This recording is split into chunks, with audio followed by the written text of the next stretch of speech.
Assalamualaikum warahmatullahi wabarakatuh. Kali ini saya akan menyajikan beberapa contoh format RPP dan cara penyusunannya berdasarkan beberapa kebijakan. Format RPP dari awal didasarkan pada Permendikbud nomor 103 tahun 2014. Kemudian ada lagi juga berdasarkan Permendikbud nomor 22 tahun 2016. Kemudian jika itu di madrasah, ada juga kebijakan terkait dengan RPP, keputusan Dirjen Pendis nomor 5164 tahun 2018. Kemudian yang terbaru terkait dengan pembelajaran daring di era pandemi ada surat edaran Mendikbud nomor 14 tahun 2019. Dalam pembahasan ini kita sajikan perbedaan-perbedaan yang terdapat di dalam format RPP tersebut.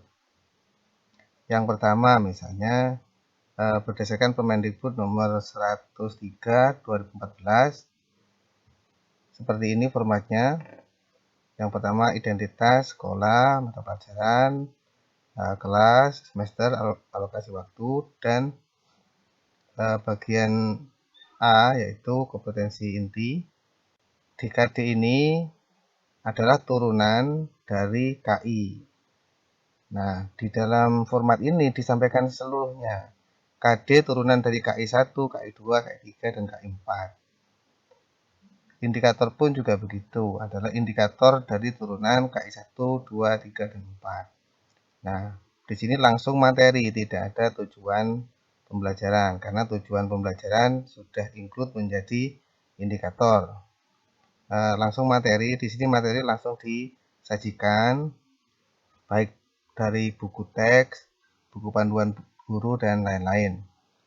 Kemudian kegiatan pembelajaran, pertemuan pertama, berapa jam pelajaran, kemudian kegiatan pendahuluan, inti. Nah, di sini mengandung beberapa kegiatan, mengamati, menanya, mengumpulkan informasi, mengasosiasi, mengkomunikasikan. Begitu juga dengan pertemuan kedua dan seterusnya.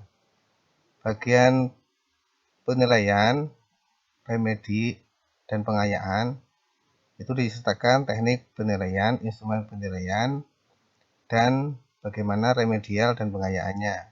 Bagian akhir adalah media, alat, bahan, dan sumber belajar.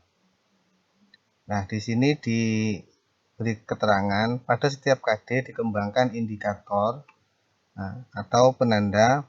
Indikator untuk KD yang diturunkan dari KI1 dan 2 dirumuskan dalam bentuk perilaku umum yang bermuatan nilai dan sikap yang gejalanya dapat diamati sebagai dan seterusnya. Nah, ini disampaikan langsung pada bagian kompetensi dasar dan indikator.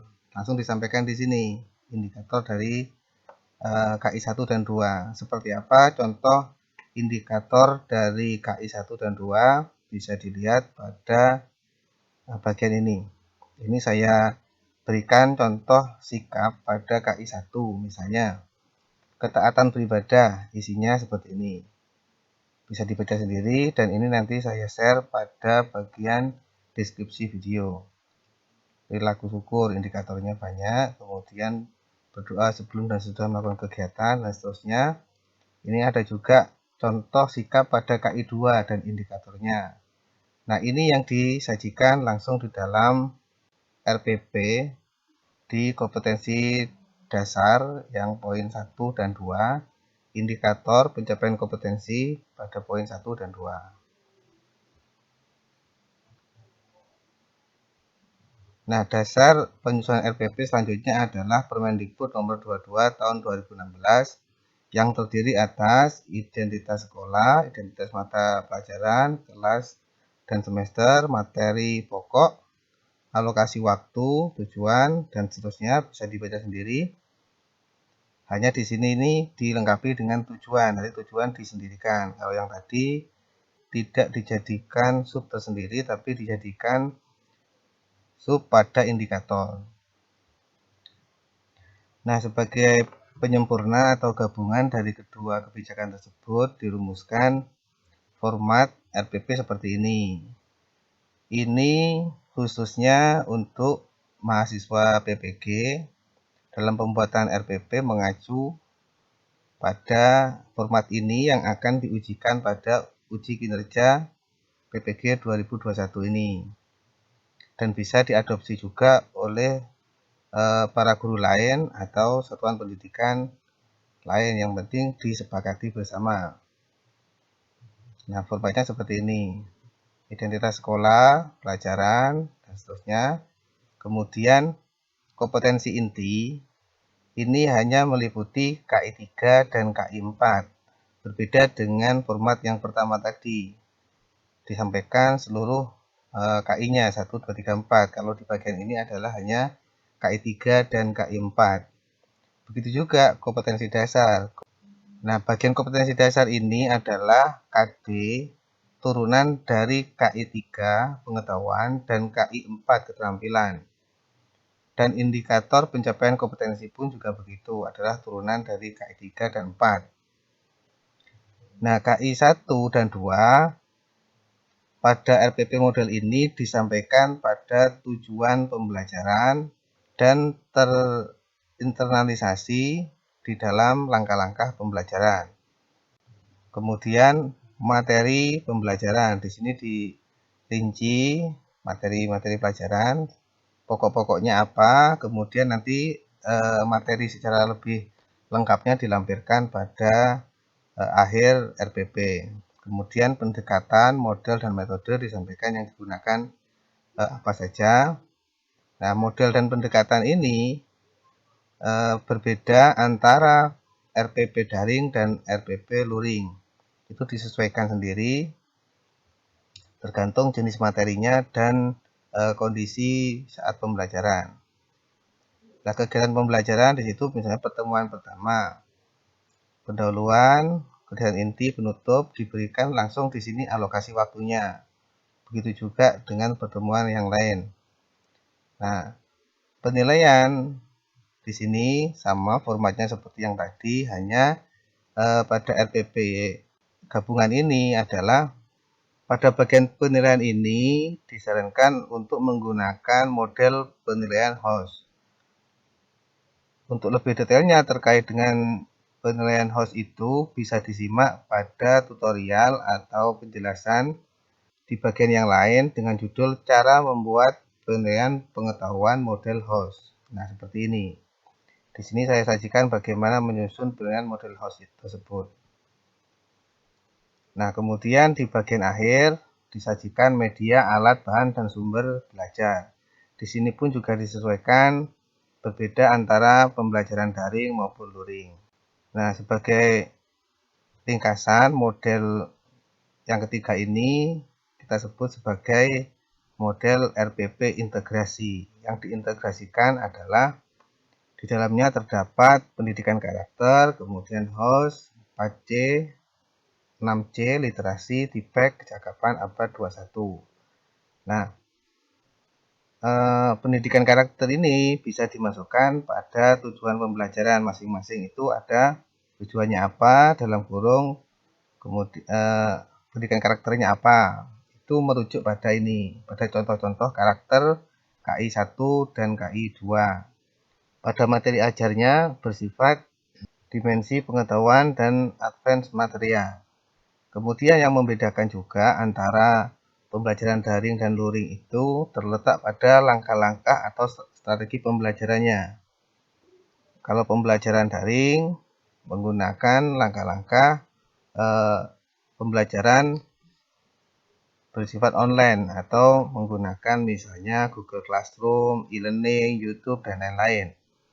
Kalau luring ya langsung seperti RPP pada umumnya, jadi guru melakukan apa, misalnya siswa mengamati, dan seterusnya. Penilaiannya, ini yang paling penting adalah menggunakan model host. Boleh juga menggunakan model seperti ini. Ini berdasarkan keputusan Dirjen Pendis nomor 5164 tahun 2018 RPP-nya dibuat seperti hampir mirip seperti silabus. Jadi dalam bentuk tabel seperti ini. Nah, tujuan pembelajaran, KD, indikator, materi esensi, metode atau model, media, sumber, kegiatan pembelajarannya langsung disampaikan di sini secara detail, kemudian penilaian.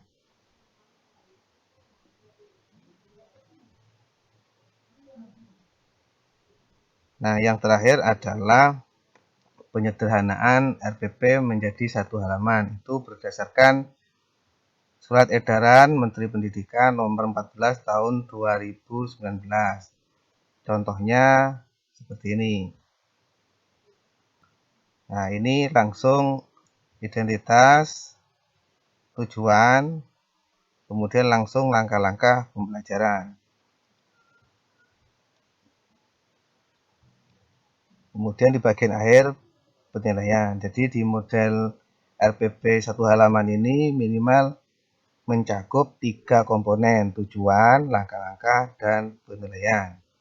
Hanya di sini disarankan untuk menggunakan sintaks yang seperti ini. Jadi literasi, critical thinking, collaboration, communication, dan creativity.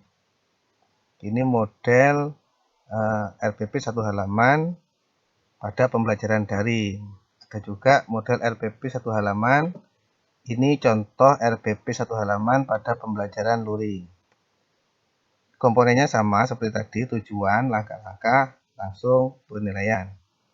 Jadi yang membedakan adalah pada langkah-langkahnya saja.